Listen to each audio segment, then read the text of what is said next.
Halo, perkenalkan nama saya Herlina Herlina Bandi, dan di sini saya akan mempresentasikan tugas bahasa Indonesia saya.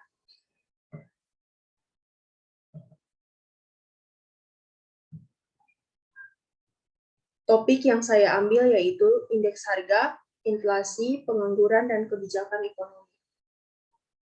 Kita mulai dari yang pertama yaitu indeks harga. Indeks harga merupakan suatu ukuran statistik untuk menyatakan perubahan-perubahan harga yang terjadi dari satu periode ke periode lainnya. Ciri indeks harga yang pertama sebagai standar perbandingan harga dari waktu ke waktu. Yang kedua didasarkan pada data yang relevan.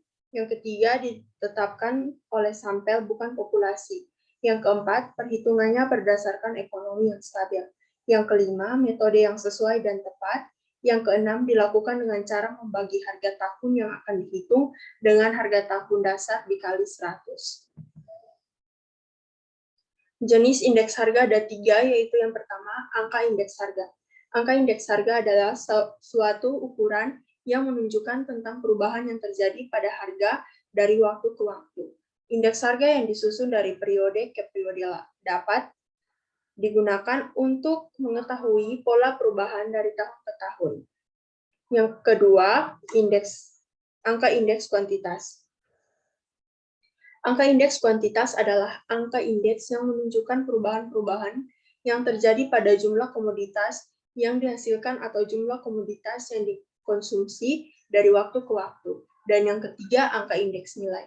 Angka indeks nilai yaitu angka indeks yang menunjukkan perubahan nilai uang dari satu periode ke periode lain yang diperoleh dengan cara melakukan perkalian antara harga dan kuantitas. Langkah penyusunan indeks harga, yaitu yang pertama menentukan tujuan, yang kedua menentukan cara pengambilan data, yang ketiga memilih sumber data, yang keempat memilih tahun dasar, dan yang kelima memilih metode perhitungan. Metode indeks harga dibagi menjadi 2, yaitu yang pertama metode tidak terimbang. Metode tidak terimbang ini terdiri dari yang pertama angka indeks harga, yang kedua angka indeks kuantitas, dan yang ketiga angka indeks nilai. Sedangkan yang kedua metode tertimbang. Metode tertimbang ini dibagi menjadi yang pertama agregatif sederhana, yang kedua Las Peires, yang ketiga Pasce, yang keempat Drobis and Bowley, yang kelima Irving Fisher, dan yang keenam Marshall H. Yang berikutnya adalah inflasi. Inflasi adalah gejala-gejala kenaikan harga barang yang sifatnya umum dan terus-menerus. Penyebab terjadinya inflasi. Yang pertama, tingginya permintaan. Yang kedua, meningkatnya biaya produksi. Yang ketiga, jumlah uang beredar bertambah. Yang keempat, akibat perilaku masyarakat. Yang kelima, struktural ekonomi yang kaku. Yang keenam, kekacauan ekonomi dan politik. Yang ketujuh, keputusan perusahaan. Yang kedelapan, utang nasional. Dan yang kesembilan, faktor luar negeri. Yang berikutnya adalah tenaga kerja. Penduduk yang sudah memasuki usia 15 tahun atau lebih menurut Undang-Undang Nomor 25 Tahun 1997. Klasifikasi tenaga kerja. Yang pertama berdasarkan kemampuan. Ini terdiri dari tenaga kerja terdidik, tenaga kerja terlatih, tenaga kerja tidak terdidik dan tidak terlatih. Yang kedua berdasarkan sifat, terdiri dari yang pertama tenaga kerja jasmani dan yang kedua tenaga kerja rohani.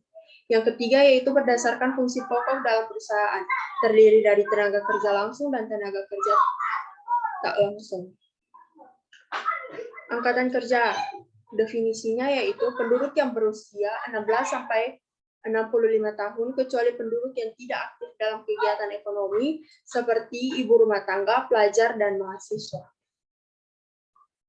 Yang berikutnya yaitu kesempatan kerja. Kesempatan kerja ini memiliki definisi yaitu jumlah lapangan kerja yang tersedia bagi masyarakat yang baik telah diisi maupun jumlah lapangan kerja yang masih kosong. Masalah ketenaga kerjaan. Yang pertama, rendahnya kualitas tenaga kerja. Yang kedua, jumlah angkatan kerja yang tidak sebanding dengan kesempatan kerja. Yang ketiga, persebaran tenaga kerja yang tidak merata. Dan yang keempat, pengangguran. Pengangguran memiliki definisi yaitu mereka yang tidak mempunyai pekerjaan dan sedang aktif mencari pekerjaan. Jenis-jenis pengangguran yaitu yang dibagi menjadi dua, yaitu yang pertama berdasarkan penyebabnya dibagi lagi, yaitu yang pertama pengangguran normal atau friksional, yang kedua pengangguran siklikal, yang ketiga pengangguran struktural, yang keempat pengangguran teknologi. Yang kedua berdasarkan cirinya dibagi menjadi yang pertama pengangguran terbuka, yang kedua pengangguran tersembunyi, dan yang ketiga setengah menganggur. Yang berikutnya adalah kebijakan fiskal.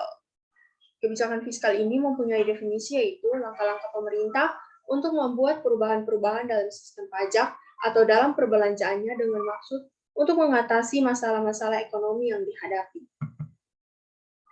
Tujuan kebijakan fiskal yaitu yang pertama mencegah pengangguran dan meningkatkan kesempatan kerja. Yang kedua stabilitas harga, yang ketiga yang ketiga mengatur laju investasi, yang keempat mendorong investasi sosial secara optimal, yang kelima menanggulangi investasi, yang keenam meningkatkan stabilitas ekonomi di tengah ketidakstabilan internasional, dan yang ketujuh mendistribusikan pendapatan nasional. Instrumen kebijakan fiskal, yaitu yang pertama pembiayaan fungsional, yang kedua pengelolaan anggaran, yang ketiga stabilitas anggaran otomatis, dan yang keempat anggaran belanja seimbang. Kebijakan moneter mempunyai definisi, yaitu tindakan yang dilakukan oleh penguasa moneter atau biasanya bank sentral untuk mempengaruhi jumlah uang yang beredar dan kredit yang pada gilirannya akan mempengaruhi kegiatan ekonomi masyarakat. Tujuan kebijakan moneter ini antara lain yang pertama, mendapatkan dan mengambil manfaat dari struktur tingkat suku bunga yang paling sesuai. Yang kedua, meraih perimbangan yang tepat antara permintaan dan penawaran uang. Yang ketiga, menyediakan fasilitas kredit yang tepat bagi perekonomian. Yang keempat, pendirian, pelaksanaan, dan perluasan lembaga keuangan. Dan yang kelima, manajemen utang. Instrumen kebijakan moneter ini dibagi menjadi dua, yaitu yang pertama kebijakan moneter ekspansif, terdiri dari yang pertama kebijakan pasar terbuka, yang kedua kebijakan diskonto, dan yang ketiga kebijakan cadangan kas. Yang kedua yaitu kebijakan moneter kualitatif, terdiri dari yang pertama kebijakan kredit longgar selektif, dan yang kedua himbauan moral. Baik, demikianlah hasil presentasi saya. Saya mohon maaf apabila ada kesalahan dalam membaca materinya ataupun menyampaikan materinya. Sekian dan terima kasih.